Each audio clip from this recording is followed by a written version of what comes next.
Okay, so let's answer some more of your questions. Before we actually get to the inbox, though, there is something that I wanted to show you guys. On one of my last videos, I actually got a reply from a caroler, and it was actually a very nice reply, and I was glad that I got it, so I wanted to share it with you guys, because I've said many times that not the entire carol fandom are internet trolls. Unfortunately, a lot of them are who are online, but I have actually met really kind carolers before who genuinely just ship Daryl and Carol and are really cool about it and stay in their own lane and don't hate on other people. And, on the flip side, unfortunately, there have been some Bethylers who are trolls as well. So we need to recognize that and try not to oversimplify things and not to stereotype too much.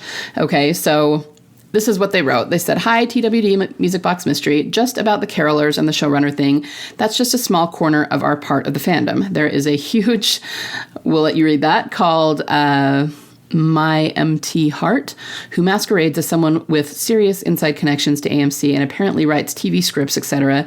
during her latest incarnation on here. She tends to reinvent herself every now and again. The next time she decides to switch up identities, she'll probably be running AMC herself." Yes, I have heard of this account. Many people have told me about this. She actually just hounds people on Twitter for info, begging for scraps.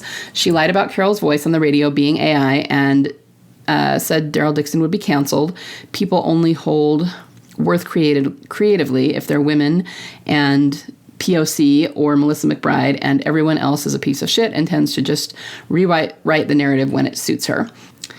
No hate or anything to your ship, just to let you know it's just her and her crazy little cult of fans responsible for a lot of shit in our corner, and it's not all of us. So thank you so much for posting that. I really do appreciate what you said, and that it takes some courage to do that because, there's the possibility you could receive hate for it, either from us or from, this account that you're talking about. But thank you for doing it anyway. I really do appreciate hearing from you and, showing that not everyone who pretends to be your entire fandom acts that way.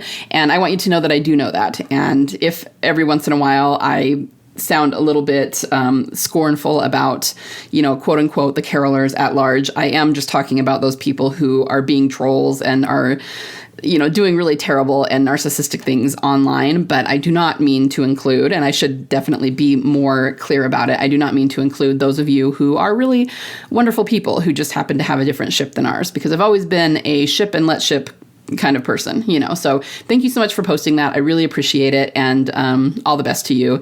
And I hope you have a wonderful holiday season. Okay, so everyone just take that to show that even within the Carol fandom, the people who are trolls are actually a very small part even of that fandom. And of course, much like Bethylers, the Carol fandom is just a small part of the overall Walking Dead fandom. So the vast majority of people do not believe that way, in a really narcissistic fashion. They do not believe that Norman is a terrible person, or that the showrunners pushed Melissa out, or that, the show is going to be canceled, or any of the crazy things that they say. It's a very small part of the fandom, and we have plenty of evidence that both Norman, the actors, and the writers know that. He said that several times, that it's just a very small number of people online who are simply wrong and are just screaming really, really loud, and they're irritating and they make everybody look bad. And we just need to learn to ignore them, because they 100% are in the minority. Okay. So let's move on and get to the inbox. Next one. I remember reading a post you made on your Tumblr page years ago about your theory of Beth actually died from the gunshot wound, but only for a little bit, which is basically a near-death experience. Can you elaborate more on that? If she really had a near-death experience and then woke up alone, surrounded by 800 walkers, do you think it's possible EK may have filmed a dream sequence with Herschel before Scott Wilson passed away?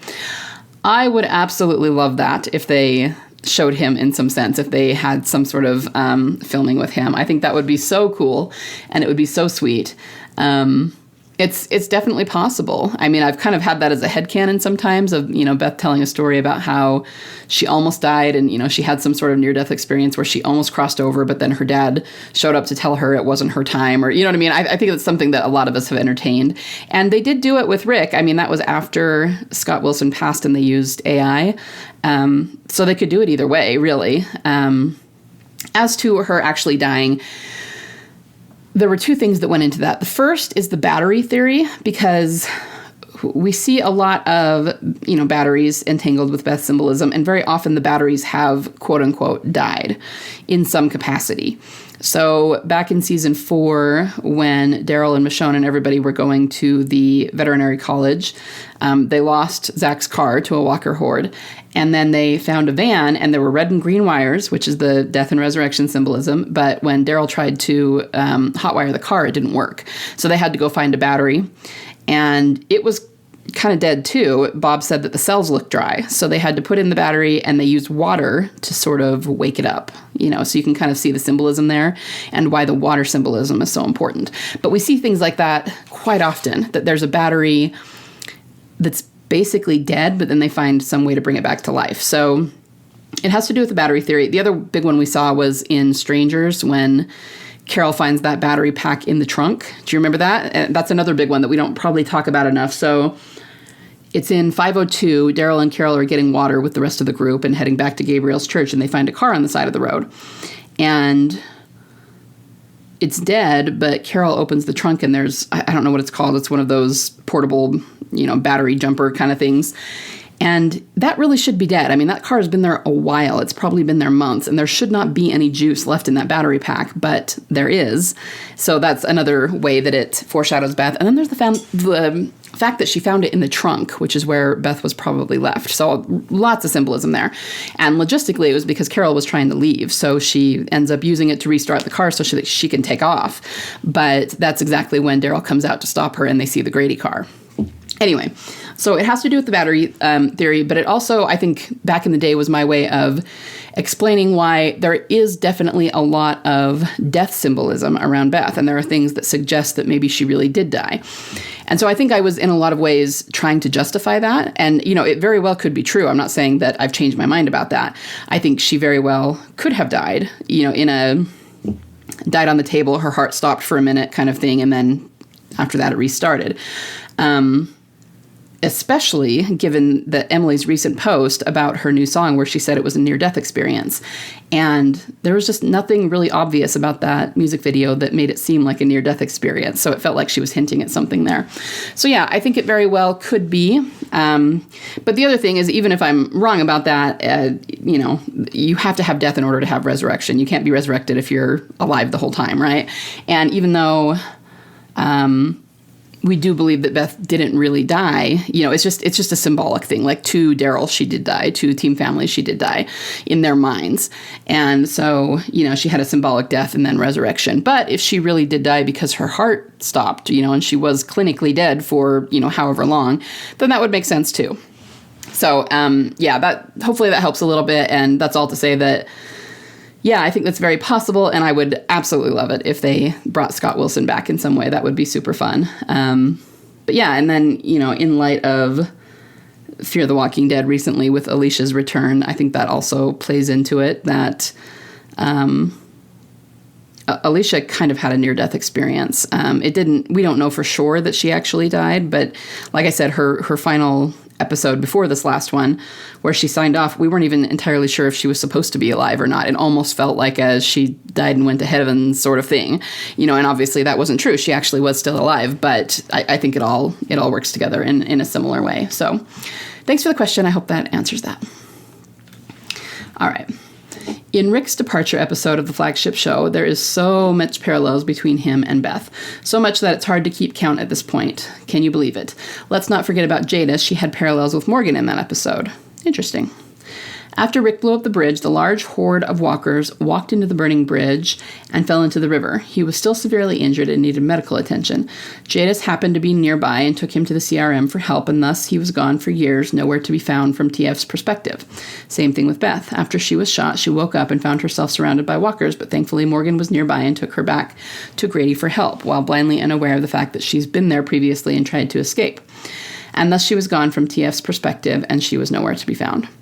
Yeah, I mean, we don't know for sure it was Morgan, but I think it very well could have been. And, there's definitely, it's super important that there are a lot of parallels between Beth and Rick, because there always were. He put his hat on her and said, there's a new sheriff in town. And it just was kind of, I think, there's a lot of reasons for it. I think it was the writer's way of telling us that there would be parallels between their two arcs. It was also, maybe a foreshadow of her becoming a leader later on. And, it just served a lot of purposes. But it's funny because we really didn't predict Rick leaving until that much was leaked between seasons 8 and 9. But in a lot of ways, I guess we should have, because their arcs are so similar and so parallel. So yeah, I think you're right. And like I said, we don't know for sure that it was Morgan, but I do think there's a very good chance of that. And at the very least, Jadis has parallels to whoever found Beth and took her back to the CRM.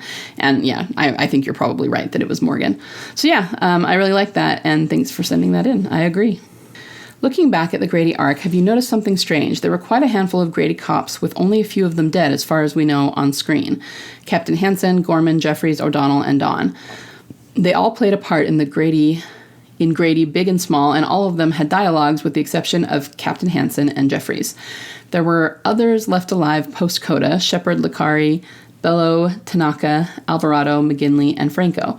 Some of them had dialogues on screen during their time on the flagship show, but not all of them do, namely Bello, Tanaka, and Alvarado.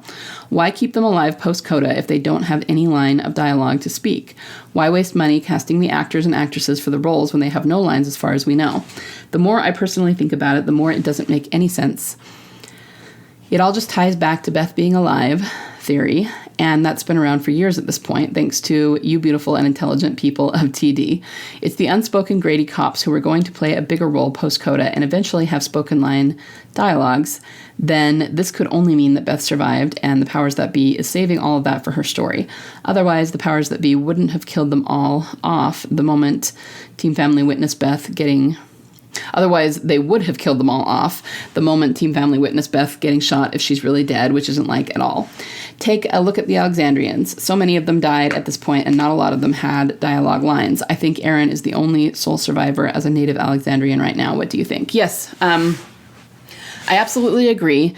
And one of the main ways we see this is through Eric Jensen, who played Dr. Edwards. He has given us so many clues over the years that suggest Beth survived, that suggest that, I'm not saying that they're going to film more in the future. I think they filmed it all during season 5. So I think there are scenes definitely with those characters that we have not seen yet.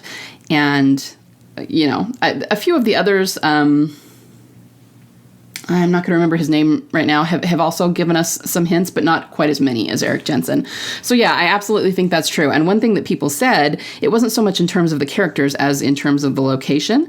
But when it happened, people were always saying things like, yeah, but, Rick's group doesn't leave a place unless it's like completely bulldozed, burned to the ground. I mean, they didn't leave Herschel's farm until that happened. They didn't leave the prison until that happened. They left Terminus that way. I mean, they just don't do that. And it's like, not in a literal way in the characters' minds on the show, but it's just sort of a pattern that we see that the writers have, when they're creating the show.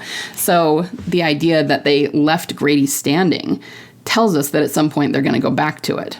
And then, of course, we have that thing Nicotero said about how everyone there is probably dead, but he was really suspicious in the way he said it. And as I know I've said this before, I think it's very possible that at this moment in the current timeline of the narrative, Grady really has gone down. But I think we'll still see it in a flashback or something, because they wouldn't...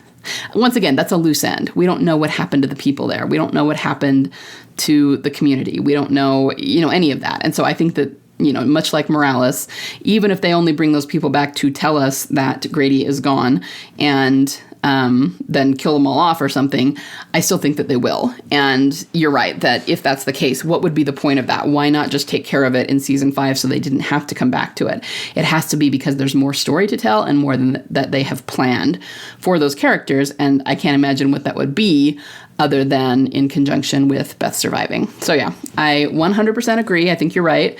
And yeah, you laid it all out here really, really well. And it'll be fun to see those characters again 5 years later. And I can't wait to see what they filmed and haven't shown us yet. I think it'll be super fun. So thank you so much for the question. And yeah, I heartily agree.